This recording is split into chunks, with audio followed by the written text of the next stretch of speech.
Logos ministry या चॅनलमध्ये आपणा सर्वांचे हार्दिक स्वागत आहे।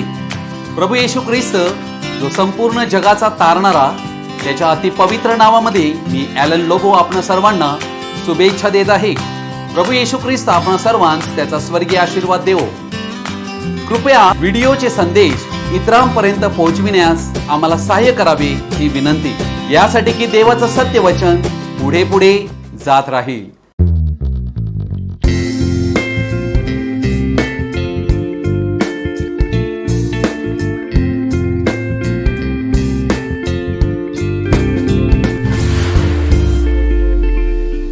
माझ्या प्रिय भावा बहिणींनो, प्रभू येशू ख्रिस्त तुम्हा सर्वांना त्याचा स्वर्गीय आशीर्वाद देवो। आज आम्ही एका विषयाकडे आमचं लक्ष लावणार आहोत आणि त्या विषयाचं शीर्षक आहे देवाच्या संकल्पातील कालखंड। देव हा कालखंडाचा देव आहे आणि देवाने मनुष्याला उत्पन्न केल्यापासून आतापर्यंत किती कालखंड झालेले आहेत आणि आम्ही आज ज्या कालखंडात पोहोचलो आहोत त्यामध्ये काय घडणार आहे आणि पुढे अजून किती कालखंड बाकी आहेत, या सर्वाचं वर्णन पवित्र शास्त्रामध्ये दिलेलं आहे। आज आम्ही याकडे आमचं लक्ष लावणार आहोत आणि गांभीर्याने पवित्र शास्त्रामध्ये या सत्याचा शोध करणार आहोत। पवित्र शास्त्रामध्ये एफिसकरास पत्र याचा पहिला अध्याय याचं 9 आणि 10 वचन मी आपणापुढे वाचत आहे। ख्रिस्ताच्या ठायी पूर्वी केलेल्या योजनेप्रमाणे त्याने स्वतःच्या इच्छेनुरूप स्वसंकल्पाचे रहस्य आपल्याला कळविले। ती योजना अशी की कालखंडाच्या पूर्णतेची व्यवस्था लावताना स्वर्गात व पृथ्वीवर जे आहे ते सर्व ख्रिस्तामध्ये एकत्र करावे। कालखंड म्हणजे वेळेचा कालावधी आणि या ठिकाणी आम्ही ही गोष्ट पाहत आहोत की या कालखंडाची व्यवस्था देवाने लावलेली आहे। अर्थात हे संपूर्ण बायबल, जुना करार आणि नवीन करार आम्हाला देवाने कोणकोणते कालखंड या जगात मानवांसाठी योजले आहेत त्याविषयी आम्हाला कल्पना देते। अर्थात आमच्या मागे भूतकाळामध्ये गेलेले कालखंड आणि आज आम्ही वर्तमान काळामध्ये कोणत्या कालखंडामध्ये आहोत आणि भविष्यामध्ये देखील कोणता कालखंड येणार आहे याविषयी आम्ही आमचा अभ्यास करीत आहोत। कालखंडाची पद्धत जी आहे ही इतिहासाला दर्शवित असते, ज्याद्वारे देवाचे कार्य व देवाचे उद्देश वेगवेगळ्या कालखंडामध्ये मनुष्यांसाठी काय काय आहेत हे प्रकट करण्याचं कार्य हे कालखंड करीत आहे। कालखंड हा इस्रायली लोक आणि परराष्ट्रीय लोक यांना देखील विभागतो। प्रत्येक कालखंडामध्ये देव मनुष्याबरोबर कशा प्रकारे व्यवहार करीत आला आणि तो कालखंड याचा अभ्यास आम्हाला असणे अत्यावश्यक आहे। अर्थात प्रत्येक कालखंडामध्ये देवाने त्या कालखंडांतील व्यक्तींकडे कारभार सोपविला व त्यानंतर त्यांच्यासाठी एक कालावधी दिला। हा कालावधीच त्या कालखंडाला दर्शवित असतो आणि त्यांच्याकडे काही जबाबदारी देखील सोपविल्या। परंतु मनुष्यांचे पतन प्रत्येक कालखंडामध्ये झाल्याचे आढळून आलेले आहे आणि त्या पतनानंतर देवाचा न्याय होऊन नवीन कालखंडाची सुरुवात होत असते। अशा प्रकारचं आम्हाला पॅटर्न या ठिकाणी आढळत आहे। पहिला कालखंड आम्ही पाहत आहोत ज्यामध्ये आदम आणि हव्वा यांना परमेश्वराने आपल्या प्रतिरूपाप्रमाणे घडवून त्यांना एदेन बागेमध्ये ठेवले होते। अर्थात त्यांना पाप ठाऊक नव्हते, पापाविषयी त्यांना काहीच माहित नव्हते। हा कालखंड जो आहे या कालखंडाला निर्दोष कालखंड म्हणतात। या ठिकाणी आम्हाला आढळते की आदम आणि हव्वा हे निष्कलंक आणि निर्दोष होते आज्ञाभंग करीपर्यंत। उत्पत्ती पहिला अध्याय 28 वचनापासून उत्पत्ती 3 अध्याय 19 वचनापर्यंतचा हा पहिला कालखंड होता।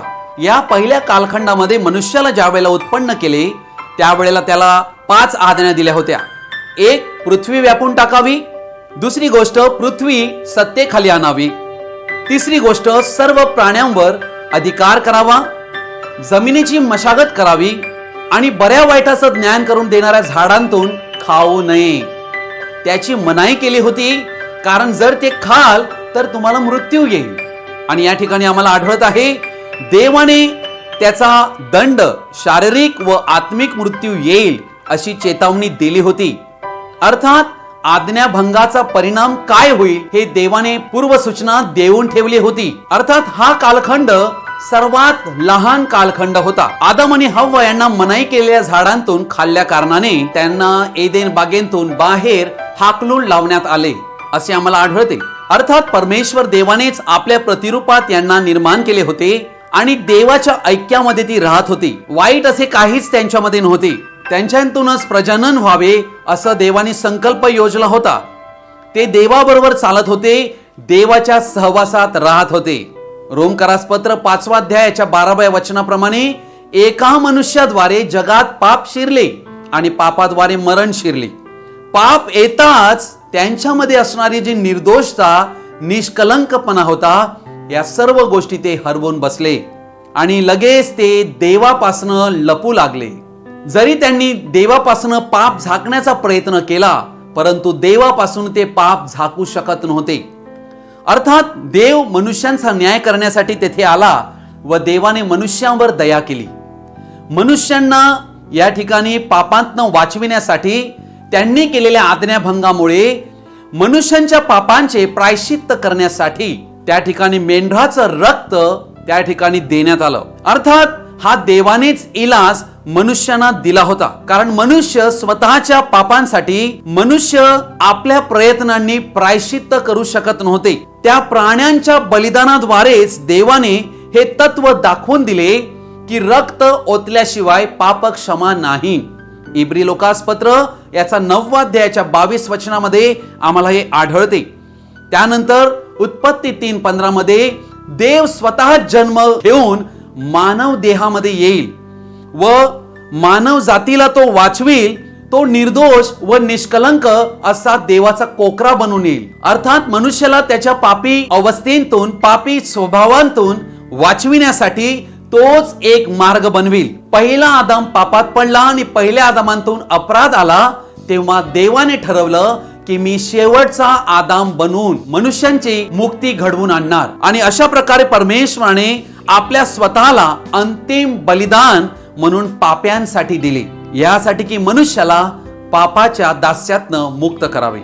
सर्प या ठिकाणी शापित झालेला आहे आणि परमेश्वराने त्याला डिफॉर्म केलेला आहे. त्याचं शरीर सर्पासारखं सरपटणारा बनवलेलं आहे. पूर्वी तो एक आकर्षक व्यक्तित्वाचा असा व्यक्ती होता, जो मनुष्यासारखे भाषा बोलू शकत होता आणि हव्वेला त्याने फसविले देवाच्या वचनात भर घालून. दुसरी गोष्ट आम्हाला आढळते की स्त्री जातीमध्ये फार मोठा बदल घडला. अर्थात तिचे कष्ट हे वाढले. संपूर्ण सृष्टी शापाखाली आली, कारण भूमी शापित झाली आणि फळाऐवजी काटे कुचळे व निढळ्या घामाचा परिश्रम हे मनुष्याच्या वाट्याला आले. हा आहे पहिला कालखंड. मनुष्याच्या पतनानंतर एक दुसरा कालखंड अस्तित्वात आला. विवेक भावाच्या कालखंडाला सुरुवात होते. अर्थात मनुष्याचा विवेक भाव भ्रष्ट झाला. हा कालखंड आदाम आणि हव्वा ज्या वेळेला एदेन बागेतून बाहेर हाकलून देण्यात आले, अर्थात त्या काळापासून तर नोहाचा महापूर येईपर्यंतचा कालखंड होता. अर्थात आम्ही पाहतो की या कालखंडाला सुरुवात काईन आणि हाबेल यांच्यापासून झालेली आहे. अर्थात या ठिकाणी या कालखंडाची सुरुवात जी झालेली आहे, या ठिकाणी मनुष्यवध झालेला आहे. काईन जो सर्पाचा पुत्र होता, त्याने हाबेलाचा वध केलेला आहे आणि भावाला वेदीवरच ठार मारलेला आहे. अर्थात खून होण्यापूर्वी देवाने काईनाला सूचना दिली होती. या ठिकाणी आम्हाला असं आढळत आहे की मनुष्य जातीमध्ये विवेक भाव जो आहे हा भ्रष्ट झाला आणि अशा प्रकारे आम्हाला आढळत आहे की विवेक भाव त्यांना मार्गदर्शन करू शकला नाही, कारण विवेक भाव पूर्णतः दुर्बळ झाला. अर्थात या ठिकाणी आम्हाला आढळत आहे हाबेल, हनोक आणि नोहा हे न्यायी मनुष्य या कालखंडामध्ये आढळले. याचं वर्णन इब्री लोकास पत्र याचा 11 अध्याय 2 ते 7 वचनामध्ये आम्हाला आढळत आहे. अर्थात मनुष्याच्या मनातील विचार सतत वाईट येऊ लागलेले आहेत. तेव्हा देवाने पाहिले की संपूर्ण पृथ्वी ही भ्रष्ट झालेली आहे आणि पृथ्वीवरील मनुष्यात जात जुलूम माजलेला आहे. हे देवाने पाहिले. उत्पत्ती 6व्या अध्यायामध्ये हा कालखंड आमच्या दृष्टीपथास पडतो. परमेश्वराने त्या ठिकाणी 120 वर्षाचा कालावधी दिला. त्यामध्ये देवाने नोहाला कळविले की या संपूर्ण पृथ्वीचा मी नायनाट महापुराने करणार आहे, परंतु मला काही लोकांना वाचवायचं आहे. अर्थात देव या ठिकाणी आपला संदेष्टा नोहा याला पाठवितो. नोहा हा नीतिमत्वाचा प्रचारक होता.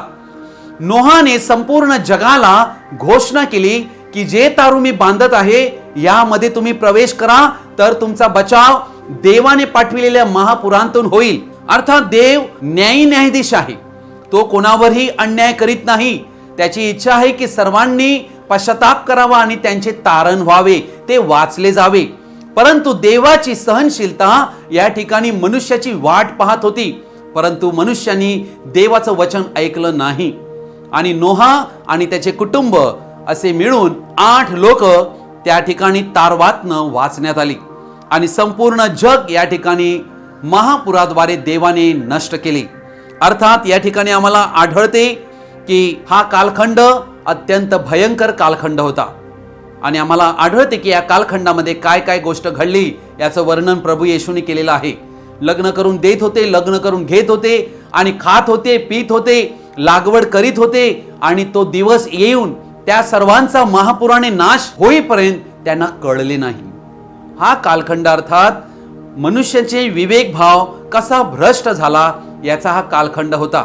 या कालखंडामध्ये देवाने मनुष्याबरोबर अशा प्रकारे व्यवहार करून त्यांना देवाच्या भयंकर न्यायातून 8 व्यक्तींना तारवांतून वाचविले आणि एका नवीन जगामध्ये, एका नवीन कालखंडामध्ये त्यांना घेऊन गेला. या ठिकाणी आम्हाला आढळते उत्पत्ती 3 अध्याय 8 वचनापासून उत्पत्ती 8 अध्याय याच्या 22 वचनापर्यंतचा हा कालखंड होता. या कालखंडामध्ये देवाने पशु, पक्षी आणि प्राणी मात्र सजीव यांना वाचविलेला आहे. अर्थात मनुष्यांनी देवाची वाणी ऐकली नाही, परंतु प्राण्यांनी, पशूंनी देवाची वाणी ऐकली. नोहाने बांधलेल्या तारवामध्ये हे प्राणी त्या ठिकाणी आलेले आहेत आणि परमेश्वराने त्यांचा बचाव केलेला आहे. या कालखंडामध्ये मनुष्यांचं आयुर्मान जे होतं हे 900 वर्षापेक्षा अधिक आणि 1000 वर्षापेक्षा कमी असं होतं. एवढं आयुर्मान आजपर्यंत मनुष्याला कधीही कोणत्याही कालखंडात लाभलेले नव्हते. असा हा एक वेगळाच कालखंड होता. देवाने नोहा आणि त्याचा परिवार यांना वाचवून एका नवीन कालखंडामध्ये त्यांना आणलं. त्यावेळेला आम्हाला आढळते की त्यांचा हा कालखंड मनुष्य सरकारचा कालखंड होता. अर्थात मनुष्य आपल्या बुद्धीने आपलं सरकार, आपलं कार्य, आपली सत्ता चालवू लागले. आणि या ठिकाणी आम्हाला आढळते की पृथ्वीवर शेम, हाम आणि याफेत हे नोहाचे जे पुत्र होते यांच्याद्वारे पृथ्वीवर वंशाचा विस्तार झाला. आणि त्यानंतरच आजच्या जगामध्ये वेगवेगळी राष्ट्रे, या सर्वांची सुरुवात या 3 पुत्रांपासून झाली. अर्थात परमेश्वराने आपला करार दर्शविण्यासाठी मेघधनुष्य देवाने नेमून दिला. संपूर्ण जागतिक महापूर देव कधीच आणणार नाही. देवाने नोहा बरोबर हा करार केला. अर्थात आम्हाला आढळते की परमेश्वराने नोहाशी आणि त्याच्या परिवाराशी करार करून त्यांना आज्ञा देखील दिल्या. देव म्हणाला की या पृथ्वीचा यापुढे मी पाण्याने नाश करणार नाही. परमेश्वराने मनुष्यांना अन्न म्हणून मांस खाण्यासाठी दिले, परंतु देवाने मनुष्यांना या ठिकाणी एक करार केला की मनुष्याने रक्ताचं प्राशन करता कामा नये. मनुष्याच्या जीवाबद्दल देव जीव मागेल, जीवाच्या रक्तासाठी देव झडती घेईल, हे वचन उत्पत्ती 9:5 मध्ये आम्हाला आढळते. या कालखंडामध्ये आम्हाला असं आढळत आहे की मनुष्याचं आयुष्यमान जे आहे हे कमी झालेलं आहे. पृथ्वीवरील सर्व राष्ट्रे विभागली गेली. अर्थात आम्हाला असं आढळत आहे की नोहाचे वंशज जे आहेत हे पांगले गेले नव्हते. आणि या ठिकाणी आम्ही उत्पत्त्याचा 8 अध्याय 20 वचनापासून उत्पत्त्याचा 11 अध्याय याच्या 19 वचनापर्यंतचा हा कालखंड आम्ही पाहत आहोत. या कालखंडामध्ये आम्हाला आढळते की नवीन आणि वेगवेगळ्या भाषा या पृथ्वीवर उत्पन्न झाल्या. ही संपूर्ण पृथ्वी व्यापून टाकण्यासाठी विविध राष्ट्रांमध्ये देवाने त्यांना पांगवले. त्यांतूनच वेगवेगळे देश, वेगवेगळ्या संस्कृतीचा उदय झाला आणि मनुष्यांचे सरकार, गव्हर्नमेंट हे विविध देशामध्ये चालू झाले. अर्थात या ठिकाणी आम्हाला आढळत आहे की पापाचं राज्य या कालखंडामध्ये सातत्याने चालू राहिले आणि मनुष्य सरकारद्वारे मोठी मूर्तीपूजा, नैतिक पतन व देवाविरुद्ध बंडखोरी आणि आज्ञाभंगाची पापे ही उच्च पातळीला पोहोचली.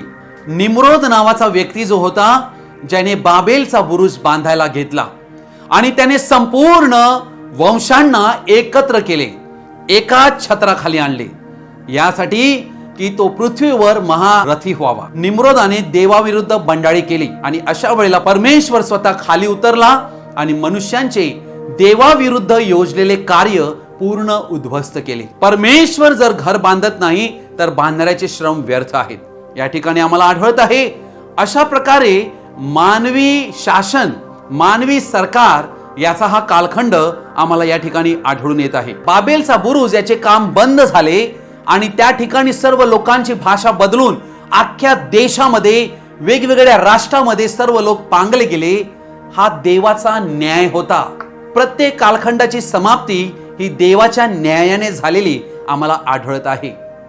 यानंतर आम्ही दुसरा कालखंड पाहत आहोत आणि हा कालखंड जो आहे हा अभिवचनाचा कालखंड होता, अर्थात डिस्पेन्सेशन ऑफ प्रॉमिस. या ठिकाणी आम्हाला असं आढळत आहे की देवाने अब्राहम नावाच्या एका व्यक्तीला पाचारण केलेलं आहे आणि देवाने त्याच्याबरोबर अटीविरहित करार केलेला आहे. अर्थात हा कालखंड हा उत्पत्ती 12 अध्याय पहिल्या वचनापासून निर्गम याचा 19 अध्याय याच्या 25 वचनापर्यंत आम्हाला आढळतो. अर्थात आम्हाला दिसते की या ठिकाणी सुरुवात जी झालेली आहे ती अब्राहम नावाच्या व्यक्तीपासून झाली.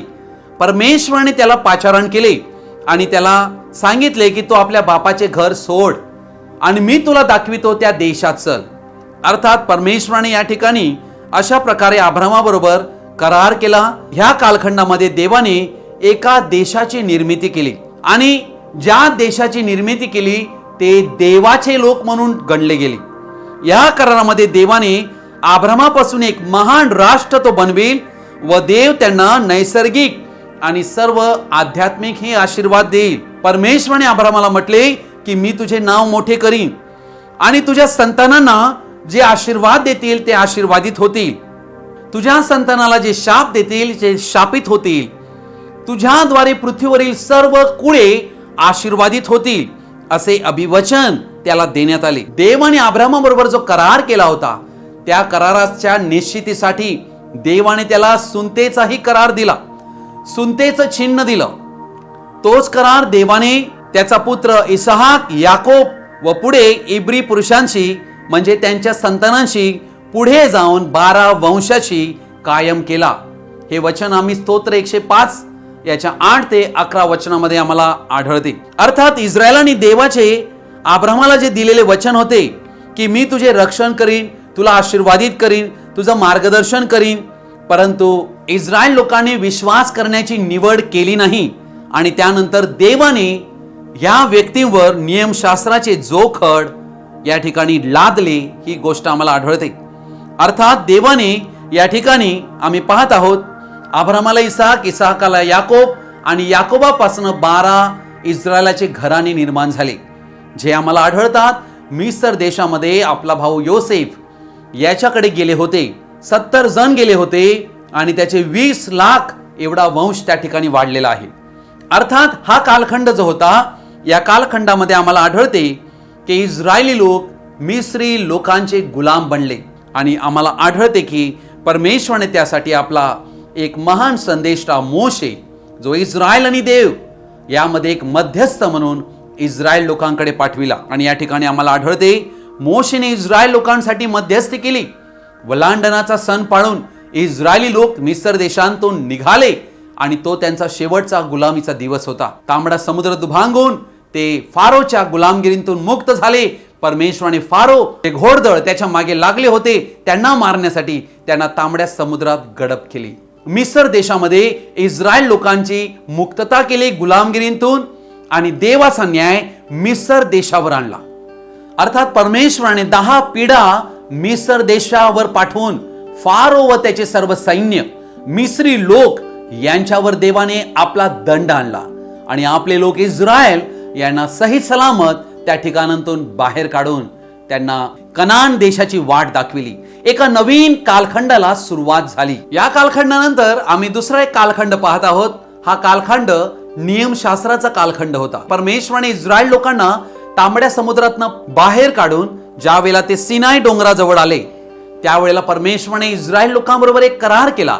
हाच करार जुना करार म्हणून संबोधला गेला. निर्गमनाचं पुस्तक 19 अध्याय 3 आणि 4 वचन. तेव्हा मोशे देवाकडे वर गेला परमेश्वराने त्याला पर्वतांतून हाक मारून सांगितले की याकोबाच्या घराण्याला हे सांग, इस्रायल लोकांना हे विदित कर, मी मिस्र्यांचे काय केले ते व तुम्हाला गरुडाच्या पंखावर बसवून मी आपणाकडे कसे आणले हे तुम्ही पाहिले आहे. म्हणून आता तुम्ही खरोखर माझी वाणी ऐकाल आणि माझा करार पाळाल तर सर्व लोकांपेक्षा माझा खास निधी व्हाल, कारण सर्व पृथ्वी माझी आहे. पण तुम्ही मला याजक राज्य, पवित्र राष्ट्र व्हाल. हेच शब्द तू इस्रायल लोकांना सांग. आणि या ठिकाणी आम्हाला आढळत आहे की परमेश्वराने इस्रायल लोकांबरोबर या ठिकाणी अशा प्रकारे एक राष्ट्र म्हणून व्यवहार केलेला आहे. मोशेद्वारे नियमशास्त्र त्यांना दिलेला आहे. हा कालखंड आम्ही पाहत आहोत इस्रायल लोकांच्या निर्गमनापासून ते येशू ख्रिस्ताच्या मृत्यूपर्यंतचा हा काळ आहे. हा करार त्यांनी अवघ्या थोड्या दिवसातच तोडला. निर्गम 32 अध्यायामध्ये आम्हाला आढळते की त्यांनी त्या ठिकाणी वासराची मूर्ती बनवलेली आहे आणि ते त्या ठिकाणी नाचू बागडू लागलेले आहेत की परमेश्वराने त्यानंतर नियमशास्त्र हे मोशेद्वारे दिले. नियमशास्त्राचं पालन करावं अशा प्रकारचा हा कालखंड परमेश्वराने इस्रायल लोकांना सोपवून दिला होता. ज्या वेळेला आम्ही पाहत आहोत की या कालखंडामध्ये मंदिराची सेवा, भक्ती, याजकत्व यांना सुरुवात झाली. देव संदेष्टांच्या द्वारे बोलू लागला. अर्थात या ठिकाणी आम्ही पाहत आहोत देवाचा आज्ञाभंग इस्रायली लोकांनी, यहुदी घराण्यांनी केल्यामुळे देवाचा करार मोडला आणि अभिवचनाच्या देशांतून 12 वंशांना पाडाव करून नेण्यात आले.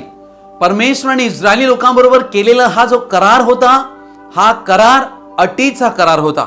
आपल्या कर्मांनी देवाचं नीतिमत्व प्राप्त करण्यासाठी ते तयार झाले, कारण ते स्वतःचे नीतिमत्व मिळवू पाहत होते. म्हणूनच त्यांनी मसीहाला ओळखले देखील नाही, तर त्याला नाकारले व त्याला कल्वरी क्रूसावर ठार मारून त्याचे रक्त आमच्या आणि आमच्या मुलाबाळावर पडो अशा प्रकारचा शाप स्वतःच्या संतानांवर मागितला. कैसाराशिवाय आम्हाला दुसरा कोणी राजा नाही अशी घोषणा या इस्रायल लोकांनी केली. राजांचा राजा, जो यहुदांचा राजा प्रभू येशू ख्रिस्त, जो त्यांचा मसीहा, त्याला त्यांनी स्वीकारले नाही. तो स्वकीयांकडे आला होता, पण स्वकीयांनी त्याचा नकार केला, त्याला धिक्कारले, त्याचा द्वेष केला आणि त्याला रोमी लोकांच्या हाती क्रूसावर ठार मारावे म्हणून देऊन टाकले. अर्थात रोमकरास पत्र 10 अध्याय 4 वचन म्हणते, ख्रिस्त नियमशास्त्राचा शेवट आहे. म्हणूनच आम्हाला आढळते नियमशास्त्राची समाप्ती येशू ख्रिस्ताच्या मृत्यूद्वारे झालेली आहे. अर्थात या ठिकाणी आम्हाला आढळते की इस्रायल लोक यांच्यावर देवाचा न्याय इसवी सन 70 साली आला. चिऱ्यावर चिरा राहणार नाही, परंतु इस्रायल लोकांचे संपूर्ण मंदिर उद्ध्वस्त होईल ही भविष्यवाणी प्रभू येशू ख्रिस्ताने मत्ते 24:1-4 वचनात केली होती. या वचनाप्रमाणेच आम्हाला असं आढळते टायटस द ग्रेट, रोमी सम्राट, याने त्या ठिकाणी इस्रायल लोकांवर स्वारी करून यरुशलेम नगर आणि देवाचं मंदिर हे उद्ध्वस्त केलं. आज तोवर आम्हाला असं दृष्टीपथास पडत आहे इस्रायल लोक गेल्या 2000 वर्षापेक्षा अधिक काळापासून हे आपल्या देशापासून परक्या देशामध्ये जाऊन राहिले की परमेश्वराचे नियमशास्त्र पाळण्यास मनुष्य या ठिकाणी कमजोर ठरला आणि पापाचे राज्य मनुष्याला त्या नियमशास्त्राच्या कालखंडात वाचवू शकले नाही. नियमशास्त्र मनुष्याला पापाच्या बंधनातून सोडवू शकलं नाही, परंतु आम्हाला आढळते की नियमशास्त्र केवळ पापाची जाणीव करून देणार होतं. नियमशास्त्राचा कालखंड येशूच्या मृत्यूच्या दिवशी समाप्त झाला, कारण मोशेद्वारे नियमशास्त्र आलं, पण येशू ख्रिस्ताद्वारे कृपा आणि सत्य आलं. आता आम्ही त्या पुढचा कालखंड जो पाहत आहोत हा कृपेचा कालखंड आहे, ज्यामध्ये आज तुम्ही आणि आम्ही आहोत. या कालखंडाची सुरुवात प्रभू येशू ख्रिस्ताच्या मृत्यू नंतर झालेली आहे. अर्थात आम्ही या ठिकाणी पाहत आहोत की योहानाने येशूची ओळख दिली की येशू आज मसीहा म्हणजे जगाचे पापे हरण करणारा देवाचा कोकरा आहे आणि तो कालखंड कृपेमध्ये बदलला गेला. अर्थात या ठिकाणी आम्ही पाहत आहोत या कृपेच्या कालखंडामध्ये प्रभू येशू ख्रिस्त आपली मंडळी बांधत आहे, आपल्या मंडळीला तयार करीत आहे. प्रभू येशू ख्रिस्ताच्या स्वर्गारोहणानंतर 50व्या दिवशी पवित्र आत्मा पेंटिकॉस्टच्या दिवशी आला आणि या कालखंडाला जागतिक स्वरूप प्राप्त झाले. अर्थात परराष्ट्रीय लोकांचा समावेश या कालखंडामध्ये झाला. पेंटिकॉस्टच्या दिवशी विदित केलेलं देवाचं सत्य वचन, खरी सुवार्ता याचा स्वीकार केला आणि मग इसवी सन 54 पासून आम्हाला आढळते 7 मंडळी युगांना सुरुवात झाली, ज्याचं वर्णन प्रकटीकरण 2 आणि 3 अध्यायामध्ये 7 मंडळी युगे आम्हाला आढळत आहेत. अर्थात या कालखंडामध्ये मनुष्याचं कर्तव्य हे आहे की प्रत्येक मनुष्याने आपला पापांगीकार करून खरा पश्चाताप करून येशू ख्रिस्त हा माझा व्यक्तिगत तारणार आहे हा स्वीकार करायचा आहे. ज्या वेळेला प्रभू येशू ख्रिस्ताच्या नावात बाप्तिस्मा मनुष्य घेतो तेव्हा कृपेच्या कालखंडामध्ये पापमोचनाचा मार्ग येशूने आपल्या रक्ताद्वारे बनविलेला आहे, ज्याद्वारे मनुष्याचा देवाबरोबर समेट घडून येतो. अर्थात हे कार्य बाप्तिस्म्याद्वारे होते. आणि आज तुम्ही आणि आम्ही ज्या काळात पोहोचलो आहोत, परराष्ट्रीयाची सद्द समाप्त होण्याच्या काळात पोहोचलो आहोत. हा कृपेचा काळ जवळजवळ 2000 वर्ष झाली हा कृपेचा काळ चालू आहे. या काळामध्ये येशू ख्रिस्त मंडळीसाठी, पवित्र लोकांसाठी मध्यस्थीचं कार्य करीत आहे, म्हणजे महायाजकीय सेवा आम्हासाठी करीत आहे. ह्या काळामध्ये तुम्ही आणि आम्ही सर्व एक पवित्र राष्ट्र आणि देवाची मंडळी म्हणजे चर्च म्हणून संबोधण्यात आलो. अर्थात हा काळ येशू ख्रिस्ताच्या मंडळीचा स्वर्गारोहण होईपर्यंतचा काळ असणार आहे. ह्या काळामध्ये आमची जबाबदारी ही आहे की तुम्ही आणि आम्ही पवित्र आत्म्याद्वारे एकमेकांवर प्रेम करावे. ख्रिस्ताने जे स्वतःचं न्यायपण, नीतिमत्व, पवित्रता आम्हाला बहाल केली त्यामध्ये आम्ही टिकून राहावे.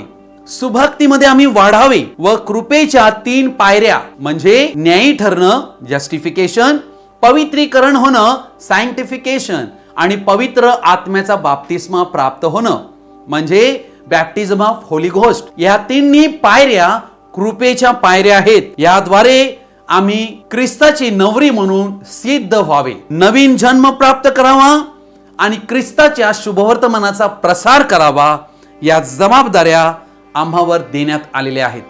अर्थात पवित्र आत्म्याचा शिक्का आम्हाला प्राप्त होणे हे या कृपेच्या कालखंडातील आमची सर्वात महत्वाची जबाबदारी आणि भूमिका आहे. या ठिकाणी आम्ही पाहत आहोत या कृपेच्या कालखंडाचा अंत होईल तेव्हा काय गोष्ट घडेल तर विश्वासाचं पतन होईल. ही गोष्ट 2 थेसलोनिकास पत्र 2 अध्याय 3 वचनात देण्यात आलेली आहे. आणि प्रभू येशूने म्हटले, मनुष्याचा पुत्र पृथ्वीवर येईल तेव्हा त्याला विश्वास आढळेल काय. अर्थात आज आम्ही त्याच कालखंडात आलेलो आहोत. या कालखंडामध्ये पवित्र जनांच्या स्वाधीन केलेला जो खरा विश्वास, तेव्हा अनेक हजारो छेद पाडलेले आम्हाला आढळत आहेत. आणि अशा प्रकारचे छेद पाडून हजारोंच्या संख्येमध्ये मंडळ्या, भिन्न निरनिराळ्या विश्वासांच्या मंडळ्या आज बनविल्या गेलेल्या आहेत. या कालखंडामध्ये प्रभू येशू ख्रिस्ताचं दुसरं येणं होणार आहे, जे पूर्ण गुप्त असणार आहे. येशू ख्रिस्ताचं दुसरं येणं मंडळीला स्वर्गारोहणात घेऊन जाण्यासाठी असणार. आणि त्याच वेळेला संपूर्ण जगामध्ये परमेश्वर आपला न्याय या संपूर्ण जगावर म्हणजे परराष्ट्रीय लोकांवर ओतणार आहे. कारण परराष्ट्रीय लोकांनी लावदिकीय कलीसिया युगात पाठविलेला एलियाच्या आत्म्याद्वारे आलेला संदेष्टा, याच्याकडून आलेलं खरं देवाचं सत्य वचन म्हणजे पूर्ण वचन जे आमच्या काळामध्ये प्रेषितीय शिकवणुकीकडे वळविण्यासाठी या संदेशाला खास पाठविण्यात आलं होतं, हा संदेश न घेतल्या कारणाने परमेश्वर आपला न्याय संपूर्ण परराष्ट्रीय मंडळावर म्हणजे जागतिक स्तरावर पाठविणार आहे. आणि म्हणून आम्हाला या ठिकाणी आढळत आहे हा कालखंड अशा प्रकारे बदलणार आहे. महासंकटाच्या काळामध्ये याचं परिवर्तन होणार आहे. अर्थात याविषयीची भविष्यवाणी दानियल या भविष्यवाद्याने केलेली आहे. दानियलाचा 70 सप्तकातील हा शेवटचा आठवड्यातला 3.5 वर्षाचा म्हणजे 42 महिन्याचा महासंकटाचा काळ असणार आहे. हा याकोबाचा कष्टाचा समय आहे. याविषयीचं वर्णन आम्हाला प्रकटीकरण 11 अध्यायामध्ये आणि प्रकटीकरण 11 अध्यायामध्ये आम्हाला आणि दानियल याचा 9 अध्याय 24 वचनामध्ये आढळते. परराष्ट्रीय मंडळीचा ज्या वेळेला कालखंड समाप्त होईल म्हणजे कृपेच्या कालखंडाची समाप्ती होईल त्यावेळेला महासंकटाच्या काळाला सुरुवात होईल. अर्थात हा काळ देवाने निश्चित केलेला आहे. 3.5 वर्षाचा म्हणजे 42 महिन्याचा हा काळ आहे. या काळामध्ये संपूर्ण पृथ्वीवरील लोक ज्यांची नावे कोकऱ्याच्या जीवनी पुस्तकात लिहिलेली नाहीत अशी सर्व लोक या श्वापदाला नमन करणार आहेत. अर्थात हे श्वापद जे आहे हे या ठिकाणी संपूर्ण जगावर राज्य करेल आणि सर्व मनुष्य जातीला ते आपला गुलाम बनवेल. अर्थात महासंकटाचा काळ याविषयी वर्णन मत्ते 24 मध्ये केलेलं आहे की या पृथ्वीवर मनुष्याला निर्माण केल्यापासून कधीही असा काळ आला नव्हता. असा महासंकटाचा असा काळ येणार आहे, ज्या काळाच्या नजदीक तुम्ही आणि आम्ही आज येऊन पोहोचलेलो आहोत. अर्थात माझ्या प्रिय भावा बहिणींनो, हा काळ जो आहे 42 महिन्याचा, हे संपूर्ण जग एकाच सरकारच्या अधीन होईल. आणि यामध्ये आम्हाला आढळते की संपूर्ण जगामध्ये एकच महासत्ता बनेल, विश्वातील एकच सरकार बनेल, वन वर्ल्ड गव्हर्नमेंट. आणि याद्वारे संपूर्ण जग या 42 महिन्यामध्ये देवाचा क्रोध त्यांच्यावर ओतला जाईल. अशा प्रकारे संपूर्ण या पृथ्वीवरील सर्व लोक यामध्ये सापडतील. अर्थात या ठिकाणी दोन भाग आम्हाला या महासंकटाच्या काळात आढळत आहेत. कृपेच्या कालखंडाचा समाप्ती झाल्यावर कोणाही व्यक्तीचे तारण नाही, परंतु या ठिकाणी महासंकटाच्या काळामध्ये दोन प्रकारचे व्यक्ती आम्हाला आढळत आहेत. अर्थात महासंकटाच्या काळाच्या वेळेला प्रभू येशू ख्रिस्त हा आपली याजकीय सेवा समाप्त करून राजांचा राजा बनून येतो. अशा वेळेला तो इस्रायलकडे वळतो आणि इस्रायलला आपली ओळख देतो मसीहा म्हणून. म्हणून इस्रायलमधील 1,44,000 ज्यांची नोंद प्रकटीकरण 7वा अध्याय आणि प्रकटीकरण 14 अध्याय यामध्ये आम्हाला आढळते. हे 1,44,000 मोशेनी एलिया यांच्या आत्म्याद्वारे आलेले दोन सेवक जे प्रकटीकरण 11 अध्यायामध्ये आम्हाला आढळतात, त्यांच्या साक्षीवरून त्यांच्या प्रचाराद्वारे ते खऱ्या नवीन कराराच्या मसीहाला ओळखतील, प्रभू येशू ख्रिस्ताला ओळखतील आणि आपला तारणारा म्हणून ते त्याचा स्वीकार करतील, आपला मसीहा म्हणून ते स्वीकार करतील आणि हे लोक वाचले जातील. परंतु या ठिकाणी आम्ही पाहतो की श्वापदाचं राज्य चालू असल्या कारणाने भयंकर क्रूर रीतीने छळ केला जाईल.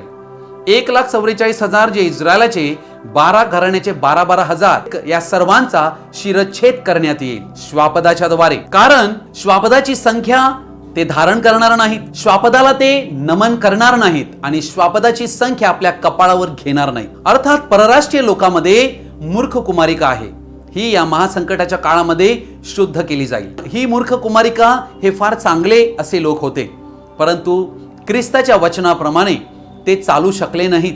म्हणून या ठिकाणी त्यांची पूर्णता होण्यासाठी महासंकटाच्या कठीण काळांतून त्यांना शुद्ध होण्यासाठी या 3.5 वर्षाच्या काळांतून त्यांना जावे लागणार. ही मूर्ख कुमारिका आहे आणि ही या ठिकाणी श्वापदाची संख्या न घेण्यासाठी नकार देते, त्याला नमन करीत नाही, आपल्या कपाळावर त्याचं चिन्ह करीत नाही. या कारणामुळेच या ठिकाणी तिचा देखील शिरच्छेद करण्यात येईल. अशा प्रकारे आम्हाला आढळत आहे महासंकटाचा काळ अत्यंत तीव्र असणार आहे आणि या ठिकाणी श्वापद आणि त्याच्यासाठी बनविलेली मूर्ती याला संपूर्ण जग नमन करेल.